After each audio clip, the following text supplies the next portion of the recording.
Hello বন্ধুরা, আজকে আমি একটুখানি প্রবলেমের জন্য একটা জায়গাতে যাচ্ছি।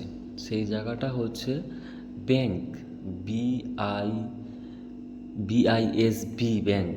ঠিক আছে, তো এই যে ব্যাংকটা দেখো, এর মধ্যে আমি ভেতরে ঢুকবো। কেমন পরিবেশ, আমাদের ইন্ডিয়ার মতন কেমন সিস্টেম এখানে, সেটা আমি দেখাতে পারছি কিনা জানি না। পকেটের মধ্যে আমি ফোনটা গাইস নিয়ে নিয়েছি। আমি হাতে আমার ফোন নেই, কারণ অ্যালাউড তো নেই। ফার্স্ট টাইম এত সাহস করে পকেটে ফোন নিয়ে তোমাদের জন্য ভিডিও বানাতে গেছি।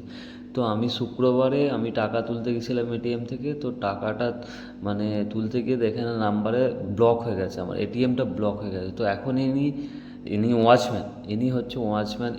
এনার গোঁফটা এতটাই সুন্দর, ঠিক আছে, আর খুব মিষ্টি, মানে সিকিউরিটিটা দেখতে।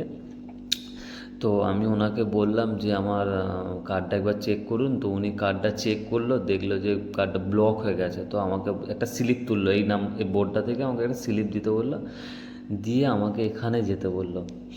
গিয়ে আমি বলছি, তো গাইস একটা ভিডিও আমি দেখাতে পারিনি, আপনাদেরকে তুলে ধরতে পারিনি। ওটা হচ্ছে আমার যে সিপিআরটা দিয়েছিল, ওই আগে আমি ওই যে স্যারটা বলছি যে এটা কে, কারণ হচ্ছে আমার সিপিআরেতে যখন আমার বাবা মারা গেছিলো, তখন তো আমার যখন ন্যাড়া হয়েছিলাম, তো ন্যাড়া হয়েছিলাম, সেই ন্যাড়া অবস্থায় দেখো, যখন এসছি এখানে, সেই ন্যাড়া অবস্থায় ফটোটা দিয়েছিল।